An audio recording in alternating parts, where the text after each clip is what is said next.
నమస్కారం NSTV news కి స్వాగతం. నా పేరు సంధ్య. ముందుగా వార్తల్లోని ముఖ్యాంశాలు. ఎల్లారెడ్డి మండలంలోని వెల్లుట్ల గ్రామంలో పశువుల దాహార్తిని తీర్చేందుకు ప్రభుత్వం లక్షల నిధులు వెచ్చించి నిర్మించిన నీటి తొట్టిలు నిరుపయోగంగా మారాయని గ్రామస్తులు అన్నారు. విషయం తెలుసుకున్న కాంగ్రెస్ నాయకులు వెల్లుట్ల సంతోష్ కుమార్ వెల్లుట్ల గ్రామ నీటి తొట్టిలను పరిశీలించారు.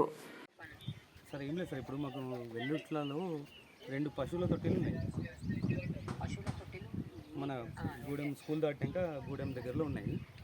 అయితే దాంట్లో ఒకటి ఏందో అసలు వాటర్ లేవు, మొత్తానికి ఒకటి వాటర్ కనెక్షన్ లేదు, ఏం లేదు. దాంట్లో మొత్తం చెత్త నిండిపోయింది. ఇంకోటేమో వాటర్ కనెక్షన్ ఉంది కానీ అసలు వాటర్ ఆగట్లేవు, అందులో ఆగట్లేవు. అసలు పశువులు బర్రెలు కానీ మేకలు కానీ తాగే టైంకి వచ్చేసరికి అసలు నీళ్ళు ఉండట్లేదు, మొత్తం చెత్త నిండిపోయింది. దానిపైన కొంచెం మీరు అది ఎవరికి చెప్తారా చెప్పి కొంచెం ఇమీడియట్గా తీసుకోండి. ఎందుకంటే ఎండాకాలం కాబట్టి పశువులు తాగడానికి లేవని చెప్పేసి మనం మేకలను తీసుకొని వచ్చాడు. నీళ్ళు లేవు,